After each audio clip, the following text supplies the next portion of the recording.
Kyla D is Miss Dumaguete Jubilee Queen 2024. Micaela D of Barangay Batingel was officially proclaimed as Miss Dumaguete Jubilee Queen 2024 sa miaging gabi at Pantawan na People's Park, besting 10 other impressive candidates to represent the city of gentle people as it celebrates a milestone on its 75th anniversary as a chartered city. Mayor Felipe Antonio Birimulyo extends his congratulations to all the winners for embodying the beauty and ideals of Dumaguete City. Among the major winners are Johnny Altea Hermudo of Balugo, first runner-up, Winsel Rindal of Poblacion 1, second runner-up, and Mikhail Angelica Zaiko of Taclobo, third runner-up, Amarjet Nakwal Fulmaran of Kamanhak, fourth runner-up. Vice Mayor Maria Isabel Sagarbarria, Chief Political Affairs of the Speaker of the House of Representatives, Attorney Dio Remolio, Councilor Carissa Tolentino Magzino, Maria Marifi Cordova, Agustin Miguel Perdices, Bernice Ann Elmaco, Ray Lindon Lawas, and SK President Miguel Asinero, City Administrator Lilani Ramon, Diamond Jubilee Convenor Dr. Dino T. Depositario, and the 2019 Miss Dumaguete May Alexandria Grecia Hamzerani joined the large crowd of spectators in witnessing or misaksi sa maong gitawag o Grand Coronation Night.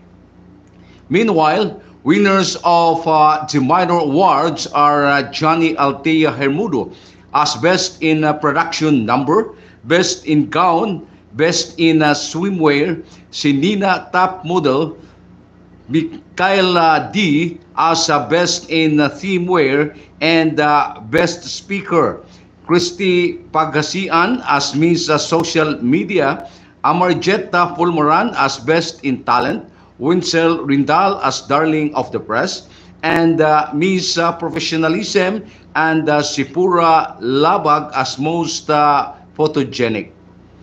So mo kana ang atuang pasiuna sa mga kalambuan na balita. Padayon ta sa atuang mga balita. Mga senior citizens gihatagan og giya para makakuha sa ayuda o serbisyo. Nakigahimamat sila si Konsehal Carissa Tolentino Magsino, Attorney Deo Remulyo, ang hepe sa Political Affairs as official sa gitawag nato og Speaker of the House of Representatives o Community Affairs Officer Renz Macion as what we call sa mga gitawag o senior citizens dinha sa Barangay Talay o Kalindagan gahapong adlaw kon miagi sa pipila ka adlaw na ang nakalabay. Ang mga nitambong nga senior citizens gihatagan og tambag legal nila ni Attorney Remulyo o Konsehal Tolentino Magsino. Lakip na ang kahibalo kung unsa ang mga serbisyo o ayuda nga mahatag sa tingog party list alang sa ilahang paayong panglawas, mga tambal o tabang pinansyal. Magpadayon ang pagpadayag sa mga serbisyo sa kagamhanang lokal sa Dumaguete o tingog party list dinha sa mga kabaranggayan sa moabot nga mga adlaw. Padayon ta sa atuang mga kalambuan na balita, mensahe or the message of congratulations to the graduates of class 2024. I commend all the graduating students for your perseverance. And 3, this is a milestone as gratitudes of elementary, high school, and senior high school programs of the Department of Education. Through the years of a strong partnership with Deep Ed Schools Division of Dumaguete, our students excelled in regional schools press conference and regional festival talents against the best in Central Visayas. Just recently, our student athletes placed first runner-up in the Central Visayas Regional Athletic Association meet next to the host Cebu City. This is the best finish for our delegation since 2011. Other notable partnership priorities are one hectare city lot in Barangay Batingil to house the future regional office of the Negros Island region, kung gitawag og NIR, and the near completion of the textbook for high school students. Ikaduha, continuous construction of school buildings and maintenance of our 18 elementary and 7 secondary public schools. Ikatulo, monumental acquisition of the Chitadini School campus for the purpose of providing our students from the City Central School and Kalindagan Elementary School excuse me, and Kalindagan Elementary School and more conducive environment for learning and sports development. The foregoing truly demonstrates the strong commitment of my administration, according to Mayor Felipe Antonio B. Remulla, and of course to Deep Ed Dumaguete. Congratulations to our young graduates, as well as to the proud parents, Mayor Felipe Antonio B. Remulla. Lain sab nga dugang kalambuan na balita.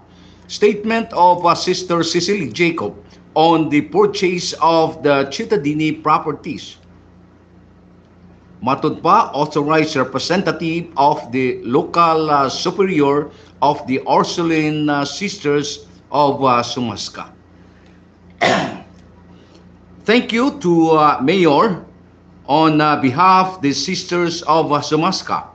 I would like to thank Mayor Remulla for accepting our offer for the purchase the school for the benefit of the children. We are happy that the school is in good hands for the welfare of the children forever. Thank you and best wishes to all of you. It is God's will because priorities are for the children. So it is only Mayor asked for that one, so we offer to Mayor.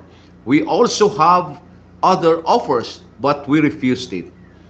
It depends on the Mayor what he would like to do.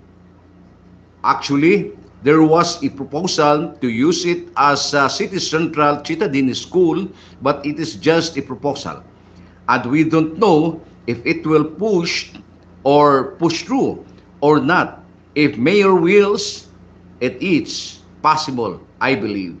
So mo kana ang igno nato mga kaigsunan ang gikan sa ato ang sister, no? Gikan sa gitawag nato gas ato nga sister sa Ursuline or Sumasca na sisters nga diin na importante kayo mo to iyang statement mga kaigsunan. Importante kay masayran sab sa katawhan. Quarterly meeting for the local council for the protection of children. Members of the local council for the protection of children and the local council against trafficking, violence against women and children gathered for the second quarter meeting on Wednesday at the session hall. City Administrator Lilani Ramon and Councilor Maria Marife Cordova lead the meeting that discussed the upcoming child-friendly local governance audit, resolution adopting the national laws for children, the 2024 Children's Activity, and other matters. Also present are the heads and representatives of agencies concerned with the promotion of the rights and the protection of children. So mao kana ang atuang nakahilira balita or mga kalabuan balita karong adlaw nga Lunes mga kaigsunan og of course sa bulan sa Hunyo. So padayon ta sa atuang mga hisgutanan. Atong hisgutan mga kaigsunan ang kining pagpasalamat ni pagpasalamat o paghatag o statement ni Sister Cecily Jacob, ang representative sa sumaskan na sisters mga kaigsunan.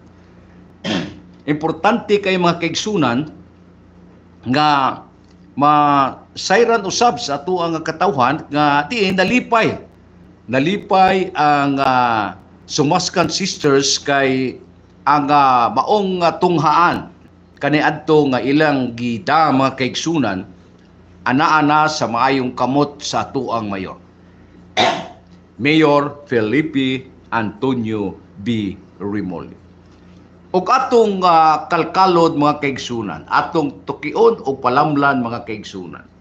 Ngano magyod nga misalik ang atuang sumaskan na sister nga girepresentahan ni Sister Cecily Jacob ngadto sa atuang mayor sa Dakbayans Dumaguete, Mayor Ipe Remullio. Ug atong hulaman mga kaigsunan kanang maingon siyang nagpasalamat niya naa sa maayong kamot. So gipasabot mga kaigsunan nga ang atuang mayor si Mayor Ipe Remullio kasaligan mga kaigsunan, kasaligan sa mga ingon-ini nga butang.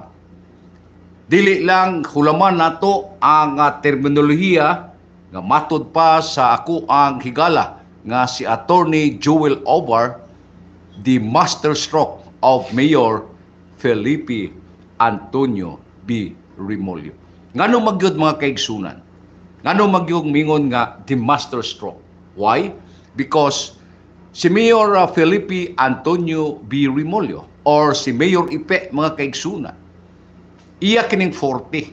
Meaning, ipasabot mga kaigsunan, basta naay mga negotiation sa ingon ini.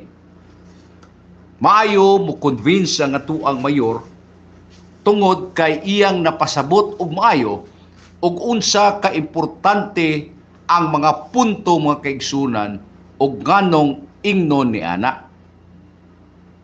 Muna'y pinaka-importante, ngano man, pareha ni Douglas Nazareno. Kay ulitaw pa man kuno ni siya. Junior citizen pa. Nga inig paninguha niya bayi, tungod kay kasaligan siya mga kaigsunan. Ang bayi mga kaigsunan, ando raway baliban. Ngano magyod mga kaigsunan? Tungod kay adunay pagsalig. So sama ni anak mga kaigsunan, example na to, kasi gaduda po si Dudong Kuan, Douglas Nazareno. Kini po ako ang sano. Ako amo ang engineer sa kuan pa, breaking news. Nga si Kenneth Lucio Tinibro mga kaigsunan. Sano ni kay taga Bohol ni kagikan. Iyahang ginikanan, iyang inahan taga Bohol. Sigboy sa ta kay buring kayo. Ako lang ipasabot, ipatugkad nako mga kaigsunan. Ngano mangyod nga kasaligan si Kenneth Tinibro. Dili lang kasaligan siya kay taga Bohol, susama sa ako ang Kuya Prepre Canyones, kundili mga kaigsunan ang iyang buhat. Ang iyahang mga pulong nga maggawas mga kaigsunan nga diin iyag yung pagatumanon 110%. Susama niya na si Mayor Ipe Remullio adunay vision para sa Dakbayans Dumaguete.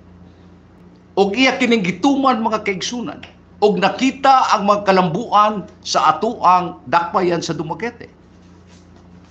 And that is not debatable, mga kaigsunan. Nga naman, kay nakita sa atuang mga katawhan, giunsa pag-amuma, giunsa pagdumala ang atuang syudad sa tinarong nga pamaagi. Dili sa mga pamaagi nga porsyento, mga kaigsunan.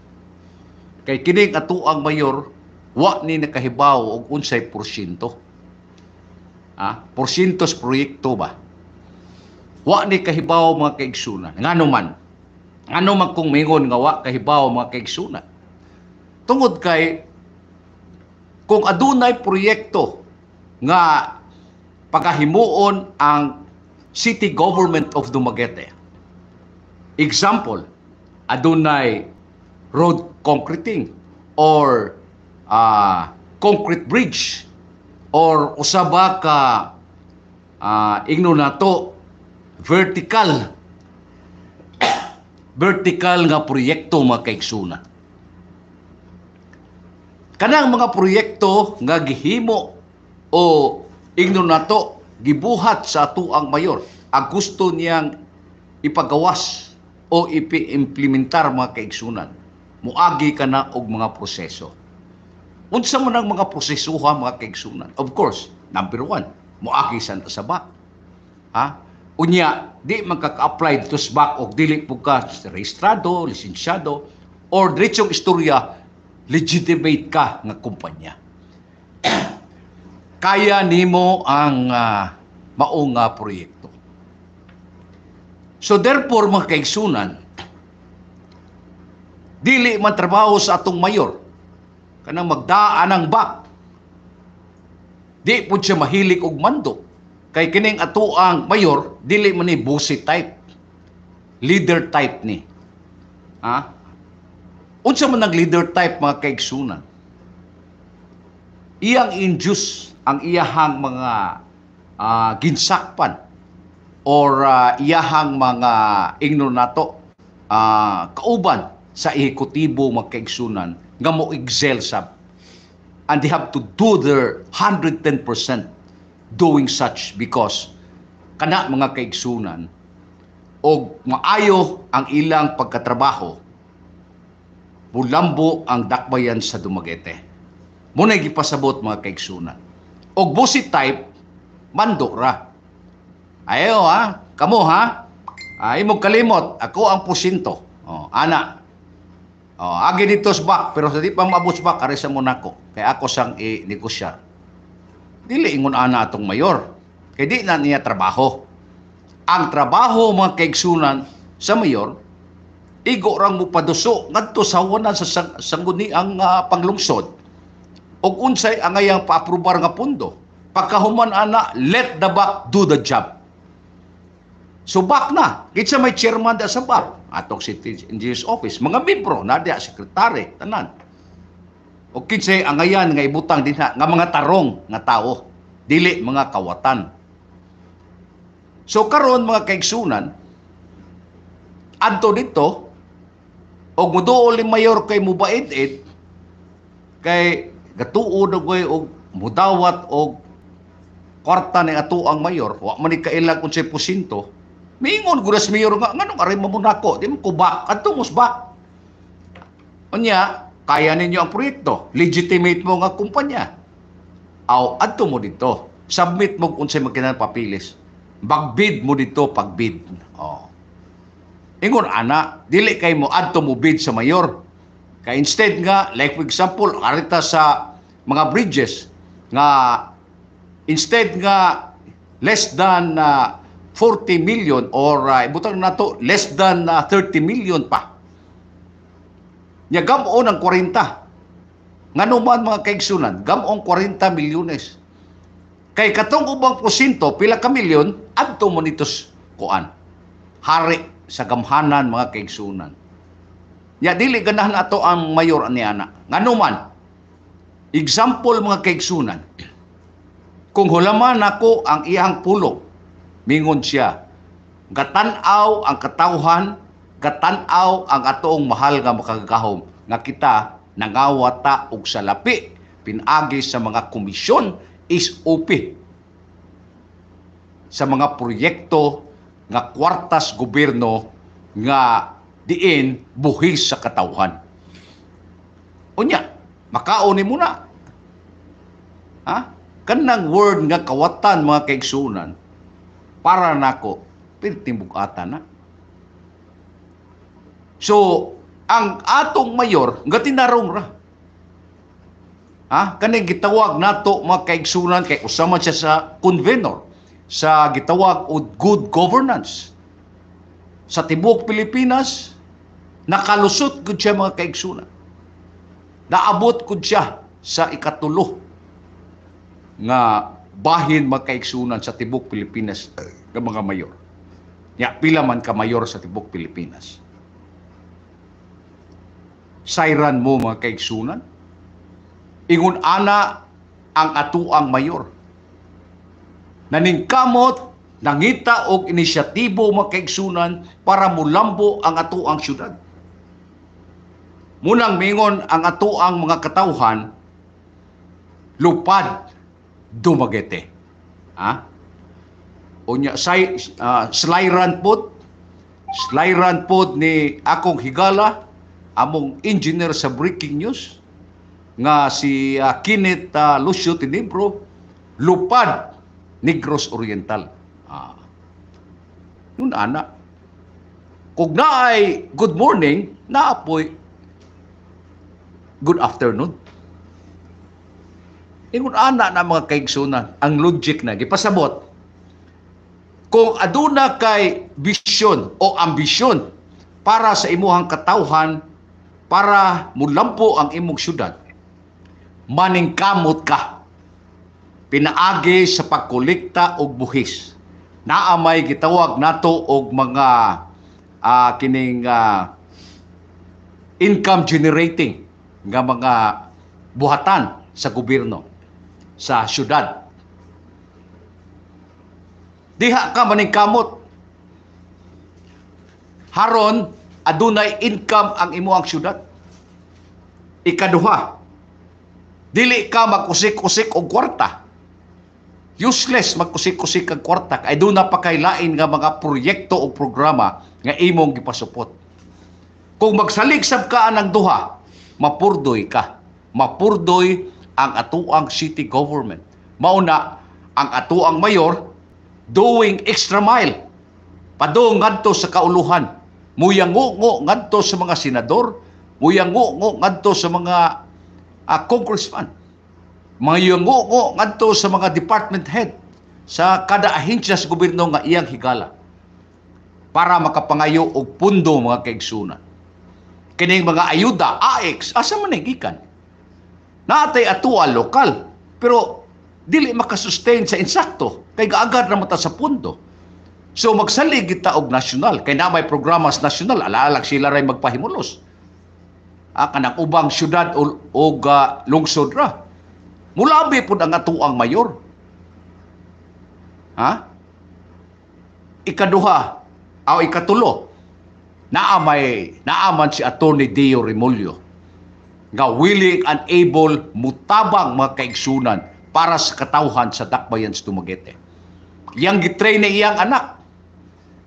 Dili lang gitrain kay mupuli niya to continue the project. Kundili iyang gitrain mga kaigsunan nga ang kasing-kasing nga mahimong compassionate sa atuang mga Dumagueteño. Ingon ana mga kaigsunan. Basig katuo mo short kog turista, ha? Basig katuo mo nga diha ra takutob atong utok. Kailabi ako nimo. Mas bright padagway ko nimo. Pero sige lang. Ato ra nag pasensyahon na tos Douglas Nazareno kay turista man eh. Mauna mga kaigsunan. Ingon ana ang atuang mayor.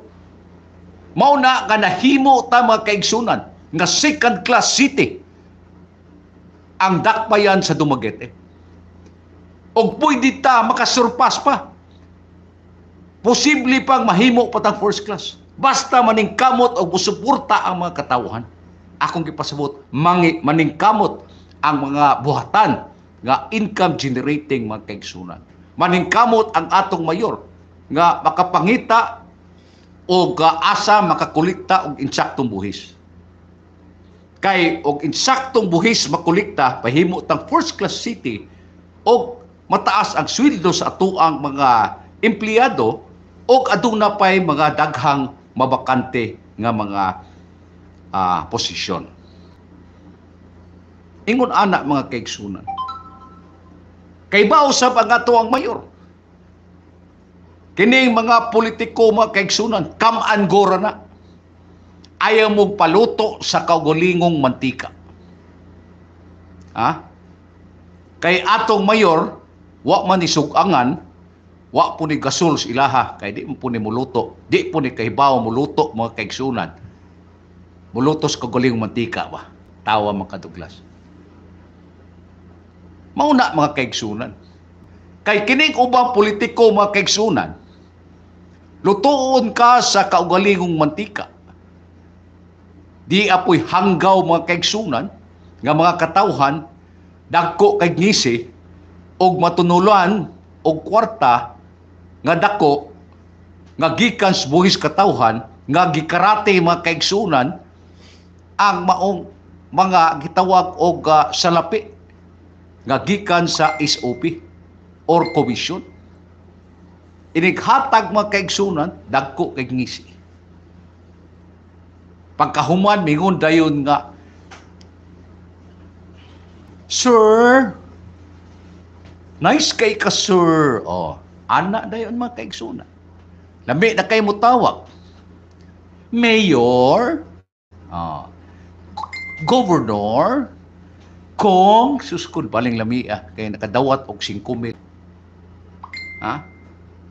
Koy daw mga kaigsunan, di ko ingon anang pagkatao. Bisag pobre ko, magpurol-purol ra ko murag turista mga kaigsunan. Ha? Tungod kay wa ko ikapalit og pantalon. Manay klaro og istorya. Og makapalit galing ko ukay-ukay mga kaigsunan. Pobre man ko. Para kasing-kasing ray dato nako.